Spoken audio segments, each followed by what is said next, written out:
in as much as about 70% of its shootings. And GBI asserts that focused interventions with this key population can massively reduce violence for a whole community. So group violence intervention has actually had impressive results for our city, including double-digit reductions in homicides for other cities around the country. And while GBI is saving lives, it's also saving resources, meaning fewer 911 calls, fewer ambulances and police deployed, meaning also fewer jail cells filled. Both the city of Minneapolis and Hennepin County have used focused deterrence strategies like group violence intervention and youth group violence intervention with extremely successful results and reductions in violence and recidivism. Unfortunately, violence prevention has been severely hindered by mismanagement of the city's neighborhood safety department for the last 2 years. And council has persistently tried to get needed corrective action from the Fry administration. And media, you all have been provided packets outlining many of those documented attempts from council to get corrective actions basically enacted from the Fry administration, and this information will be posted online for the public to access as well. I want to also be clear that these concerns have persisted through 2 directors and 2 commissioners and 1 mayor. These concerns are not about one person or about one contract. They are about systemic mismanagement that have led to group violence intervention programs and services failing far below the standards that are needed to keep our residents safe. Moving one set of programming out of the neighborhood safety department temporarily will give our neighborhood safety department the space and time it needs to get up to full staffing and to stabilize the department and focus on the other crucially important safety services they are responsible for administering to keep all of our residents safe across the city. Group violence intervention programs are uniquely able to be absorbed by the county due to our long-standing partnership around this specific initiative. And we have been having this conversation related to problems within the neighborhood safety department for over 2 years. And good leaders know when to ask for help. And at a time when we are struggling, we are fortunate to have willing partners right across the street who are here to help us carry this work forward while we get our own house in order.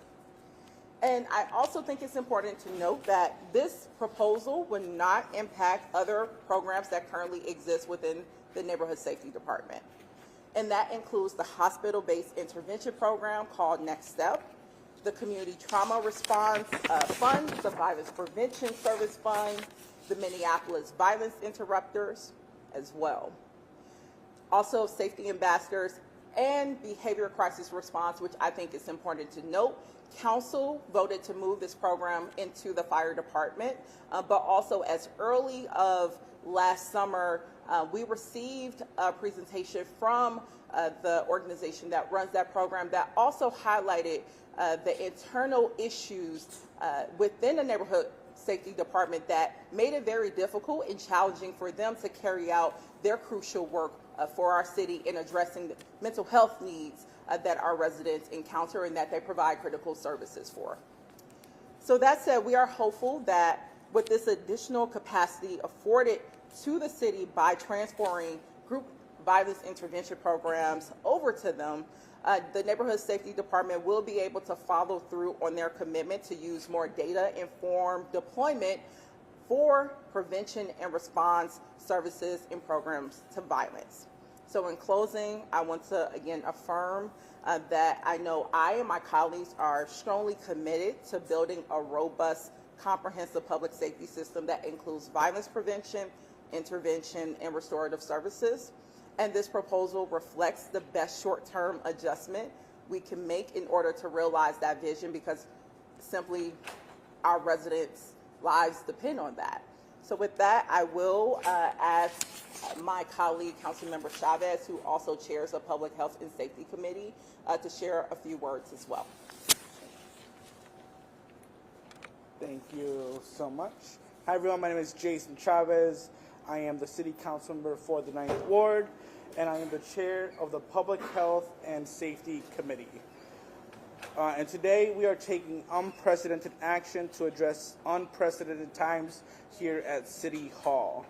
Unfortunately, we've seen the current staffing challenges in the Neighborhood Safety Department make it difficult for the department to effectively manage the city's comprehensive approach to community safety.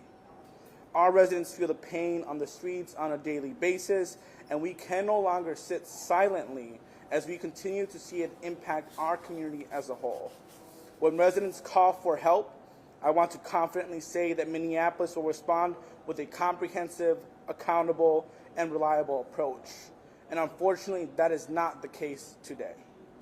As council, we have provided the mayor of Minneapolis with significant resources and plenty of time to implement programs to improve public safety and save people's lives.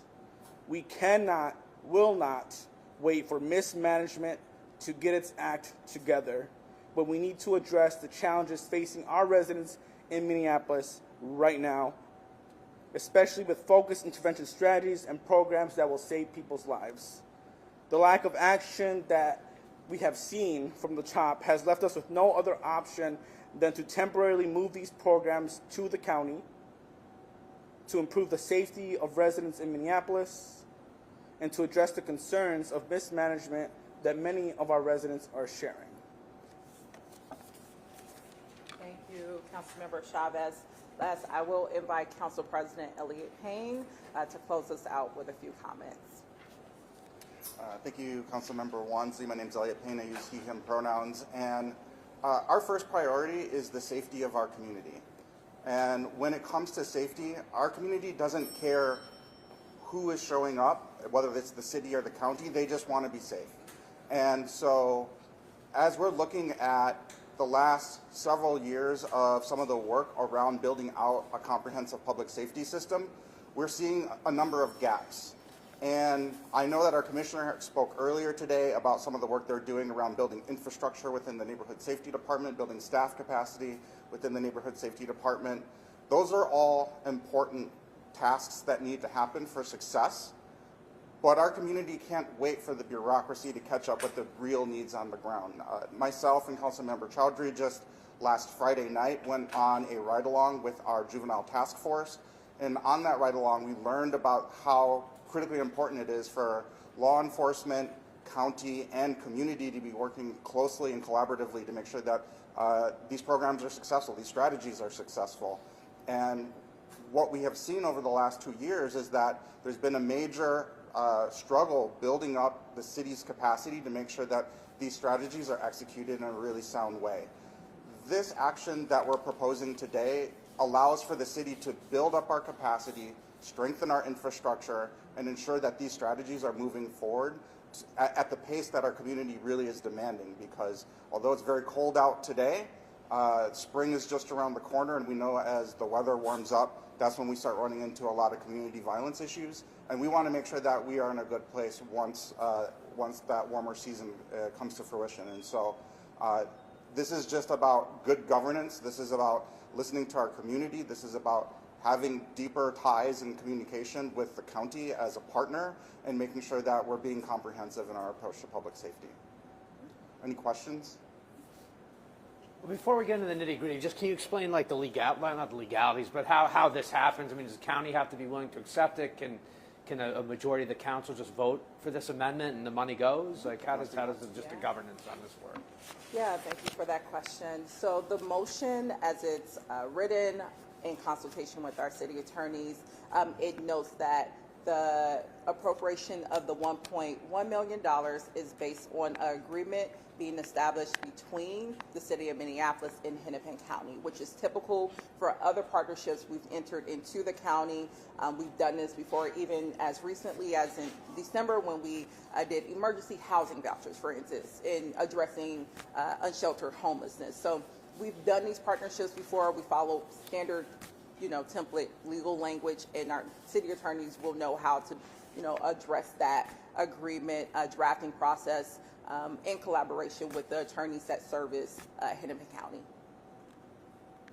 So does it require something on the county's acceptance side? Do they have to vote to accept it, or how do So also included in your packet, Hennepin County has already sent a letter to City Council saying that they're more than willing to support the receipt of these resources should Council vote to approve the passage of these funds, That's a letter from Commissioner Conley. as well as the Hennepin County Attorney's Oh, the Office. Hennepin County Attorney. So neighborhood safety department leaders have talked about, like building up more capacity and like adding more accountability and stuff over the past year. What do you think is like what else is missing, and what will it take for it to be ready to like go back in your eyes?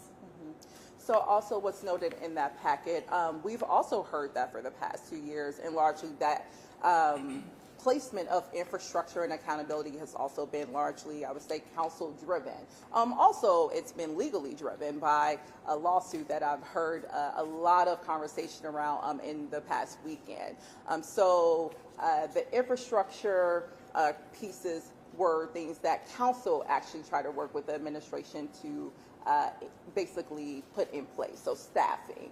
And these are things that, as I've highlighted, multiple directors have named. You need more staffing for contract compliance, to do more subject matter expertise in implementing these programs in alignment with best practices at the national level. But what we have seen time and time again on the service delivery piece, outcomes are not aligning. And I think most clearly is Minneapolis saw an increase in homicide rates, the highest in comparison to other cities. And I think it just goes to show of, well, if we are, quote unquote, putting in place accountability mechanisms, infrastructures, why aren't the outcomes basically aligning with that? And I think largely it's what we've seen and what's been indicative in those reports. These things are not being actually executed. Time and time, we're being told in these committees at council that things are happening, point A, B, C are happening, and they are not. And I would actually say the NYU policing report that was recently released also affirms that. We've been told data has been collected in helping with the deployment of safety resources, especially in critical areas. That report affirmed it has not been.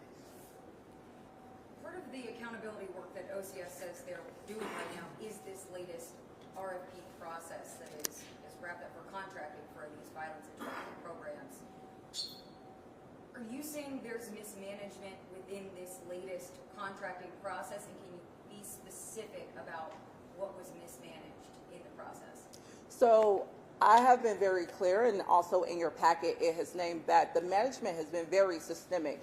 It's touched components about contract administration, and we've done on the council side as much as we could in terms of when we saw a bottleneck of contracts not being reviewed, asking, do you need staffing in order to support the administration or compliance, those type of things. But we've also noticed there's just not alignment of, or the correct implementation of these programs in alignment with national best practices. So we've asked, what do you need in terms of technical assistance providers? We've tried to work on that. Same with when we learned that partnerships at the national level and local level were broken because we weren't following through on accurate program implementation. We asked the Fry administration, what's going on? How are you looking at restoring those partnerships? We learned those issues. So it's much more broader than just being boiled down to contract pieces. And that's what we're getting at. It's not just about contract administration. It's not about a current cycle of contracts. It's about our current group violence intervention programs not being accurately and effectively being managed and deployed, and that leading to harmful outcomes for our residents. What I'm saying is, I mean, part of that change is this really the only second RFP ever put out for this program, and sort of this resolution and the concerns have kind of cropped up after organizations found out whether they were funded or not. Are you saying that RFP process was mismanaged and the wrong organizations were funded? So I think it's important to know council has not been involved in any process around the RFP. We only get to touch our RFP process when it's brought forward to us for a vote. So I'm not sure what is being communicated to you. Once again, what council is focused on in this budget amendments and why we're bringing it forward and what's reflected in the packet that's been provided to you is 2 years worth of public documentation around a broad range of issues that ties to mismanagement, and contract administration is a small piece of that. I guess I'll ask you to respond to this. It's, NSD has said they've been working to improve accountability in the contracting process, and the commissioner said last night, quote, several city council members choose to only support those efforts when it benefits their favorite nonprofits. Is it true that this resolution is in an effort to help those organizations that you favor that did not receive contracts in this process? I would say there's no evidence of that, and that's a really gross mischaracterization that has, again, no evidence to back that up, especially when you're holding in your arms right now 2 years worth of effort from this council attempting to work with that same commissioner, working with the mayor to address more than 2 years worth of identified mismanagement issues within that department that goes beyond just contract administration. So it does not boil down to corrective issues, and it's kind of ironic to even say that, considering this is the same administration that just not only about 4 days ago, we learned that possibly there was a pay-to-play system in place around the Our Rescue contract in itself. And I think that says a lot about the current conditions of our current Office of Community Safety and why we do need a pause and really think through how are we really building up a department that isn't engaging in efforts like that, that is using evidence-based models to basically ground its administration of programs, not off of who do you like more, or who was able to contact you or introduce you and to the mayor or to the commissioner. And we saw that play out with Our Rescue contract. That's not what's happening in this case. Can you speak to the timing then? The timing of the resolution, is there a reason for now? 2 years worth of effort is the reason why now. 2 years worth of attempting to get corrective action and seeing Minneapolis experience an increase in homicides rather than a decrease in homicides. 2 years of watching council members beg the Fry administration for resources in areas where we knew lives were being lost and asking for deployment of resources and being told no. And recognizing as we go into another year, we have the option to not repeat those same mistakes. And it would be irresponsible of us to maintain a status quo when we have an option. That option is a partnership with the county that is more than willing to work with us while we figure out how to not keep repeating these harmful mismanagement practices that keeps our resident lives and communities unsafe. And I'm sorry, Council President. I was going to just say, last question. Can you speak to the next steps that have to be undertaken for the county to officially take over? Yep, so as I mentioned earlier in the motion, it outlines that agreement would need to be put in place. So essentially that means that once council, or should council approve this funding, our attorneys would need to essentially meet with the county attorneys to hash out the conditions of that agreement. And there are language or some provisions that's a part of that motion in which council would like to see be incorporated in that agreement in terms of a transition plan, in terms of outcomes and evaluation, so that we're making sure that, again, because we've heard from the administration this concern around disruption, we want to make sure that the agreement can be able to answer to those concerns. So that's essentially would be the next steps. Our attorneys will have to get in the room and hash that out. Robin, have you read former director Nelson Brown's op-ed about how poisonous the relationship has become between safety and the council, and some of her allegations that she laid out? What about it? Well, I'm wondering if you've read it, and then if you have some concerns, whether it's just on the optics of this. She felt bullied, felt harassed. She stepped away at a time where clearly you're calling for leadership. I'm just looking for your response to. Yeah, I wish former Director Nelson Brown nothing but the best in her next endeavors. And as I mentioned, these issues that has been documented for more than 2 years, that stretch beyond just, the past 2 directors, past the 2 commissioners, the current mayor. These have been things that have been widely vocalized and talked about, and this council has repeatedly tried to address them, and this is just another effort from council to say, no, we want to continue taking this work serious and want to save lives in our city and keep our residents safe. And that's what the focus of this proposal is. Thank you, everyone. Thank you. Are you all for real? I'm Rev McAfee. That's sad, y'all. Council members, that's sad. That you all will get in front of these people and tell these people that y'all care about our people, and you all ain't talk to none of us who are boots on the ground. You all are correct, and that much of the stuff that have gone on has been shaken. I shared that with you the other day. However, you all have had a process for years that's been working downtown that you all have ignored. Michael Rainville is right there. He knows about the process and he knows what works. And we got documentation to prove it. But the same council have ignored everything. And it's a shame before the good Lord in heaven that it's been happening. On last Monday, I buried a young 20-year-old who died from drugs in his veins, and his friend died as well. On Friday, I buried a young man who shot a young man. They shot him, both of them dead.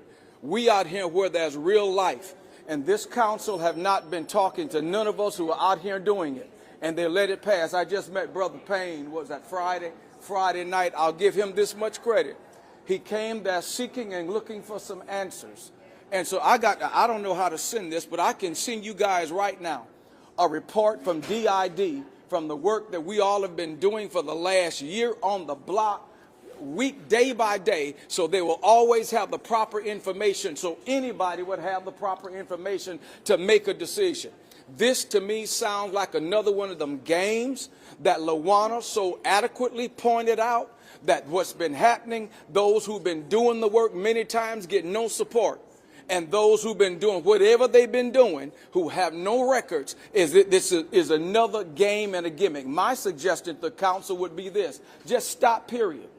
Don't give it to nobody right now. Pull it into committee.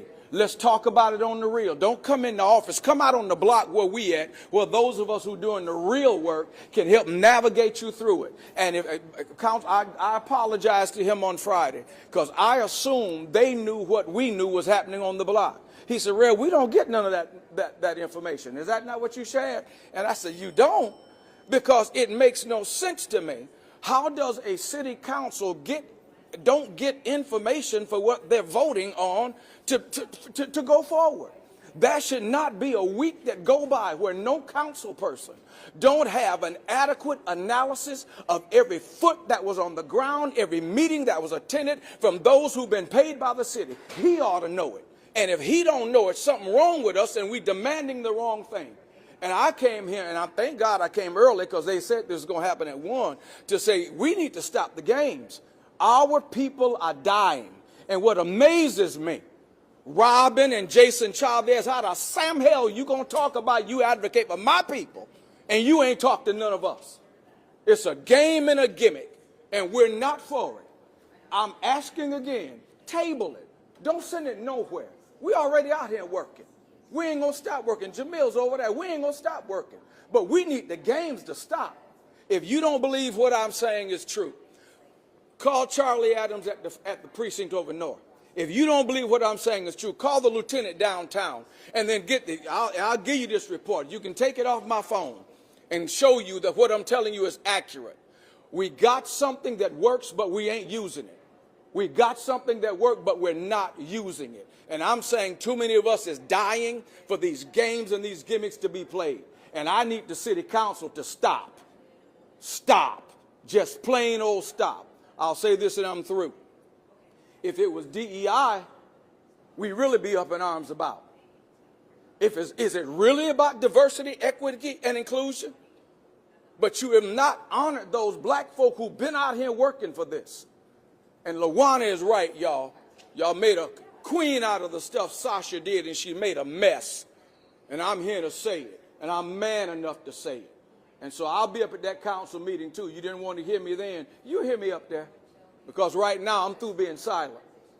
Because our kids are dying. And the question becomes, who really wants change?